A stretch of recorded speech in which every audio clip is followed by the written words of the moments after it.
Good morning to the VolleyON community. I'm thrilled to be here and have the opportunity to share some information with you. Thank you to Trent for reaching out and inviting me to join you all today. I'm super excited. I want to talk a little bit about defense today.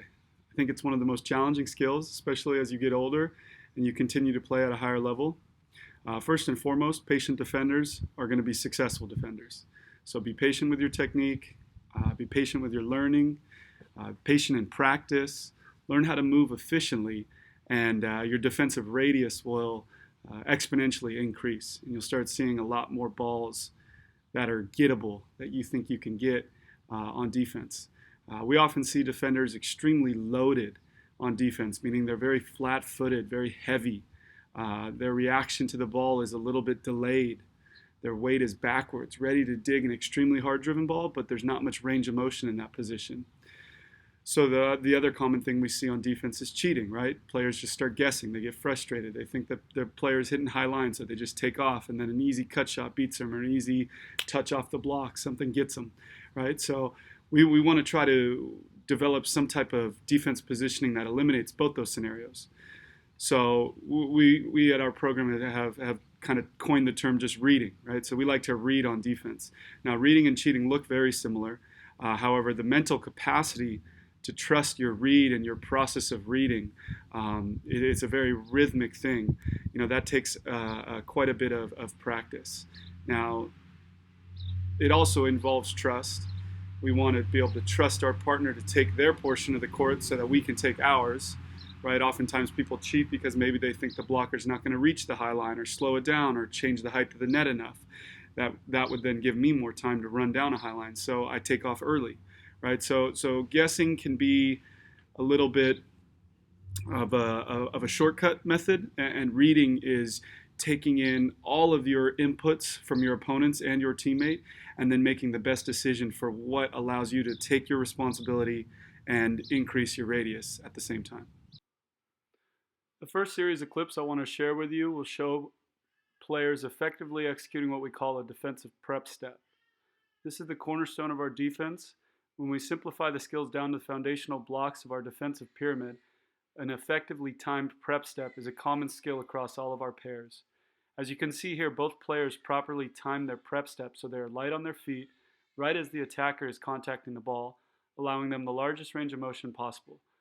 They can defend a hard-driven ball, or they can move laterally for off-speed or medium-speed shots, which we will see in the next set of clips.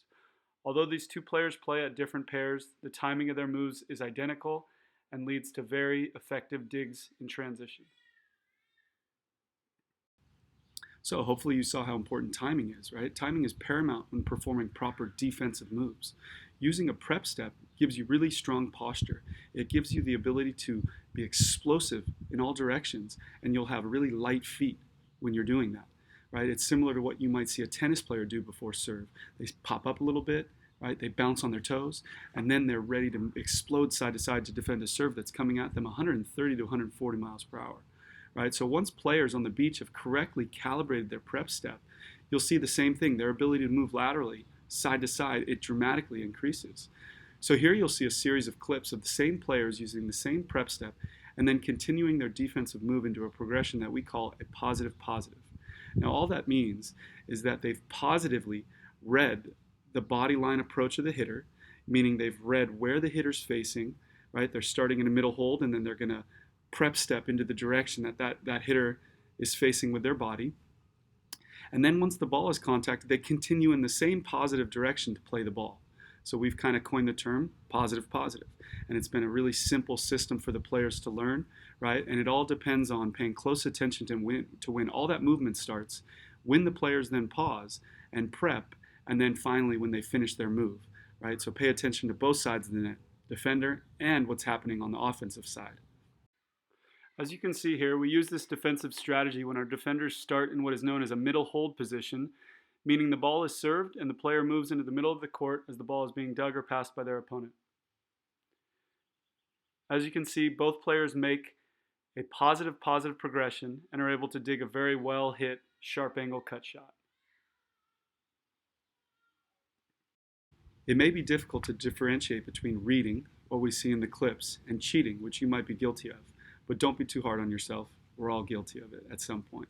right? It takes time to master the mental aspect of beach volleyball. It's an extremely cerebral sport. So start with understanding the system of defense that you're playing in, right? And then visualize yourself in that system, making the right reads, and that'll ultimately lead to less cheating and more success on defense, right? So it starts with understand the system, right? What are your coaches telling you to do on defense? What part of the court are you responsible for? What is your partner calling, right? Then understand the timing, okay? And that takes a lot of practice. Watch it on film. When the ball is set, if you're stopped and patient, how do you feel? What does it look like, right? Once you've kind of mastered that aspect, then you can start figuring out what comes next. What do I do once I've dug the ball? Where do I go to transition? How do I get the kill, etc. So the final defense progression we want to show you is what we call a negative positive read. Now, this also might be more commonly referred to as a juke move or a fake. All right, so check this one out. In our system, this means defenders move while the ball is being passed into a negative defensive position to show defense against some type of off-speed shot, most commonly a high-line shot. And then when the ball is set or after the hitter looks across the net, the defenders then move again against the grain to the opposite side of the court to defend the hitter's tendency or their predominant shot, whatever we have scouted. In these clips, you'll see defense against shots as well as hard driven.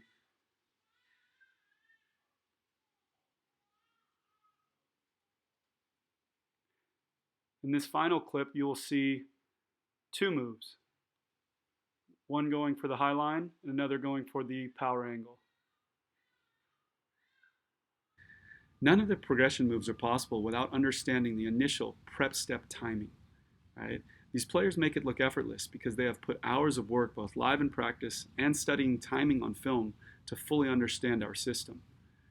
Once they understand the timing, they have tons of freedom during matches to make any choice they want, whatever they see, whatever they've read, right? To execute whatever strategy they deem necessary.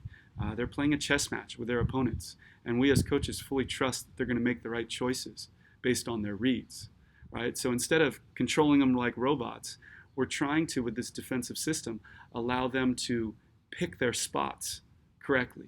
And then from those spots, hopefully they're capitalizing on advantages that pop up during the match, right? So I want to reiterate, reading and cheating, right? They often fall under the same umbrella, but they're very different. They sometimes lead to the same result, right? I might be able to read a high line the same way I could cheat and dig a high line. But over time, when you're playing the number of matches our athletes do at the college level, you're going to find more success in reading. And cheating might lead you to a place of frustration, which we all know that can be very difficult, right? So we fully believe that reading, it can be a very dynamic approach to how we defend in our program. So I hope this video helps. Until we're able to get back out there and compete, watch film as much as you can, analyze it, visualize yourself doing what you need to out there to be a better defender, to be more patient, and hopefully that leads to some success when we're all fortunate enough to get back out there and compete, hopefully in the summer tournaments this year. All right, so until then, stay safe, stay healthy, and volley on. Go Beach.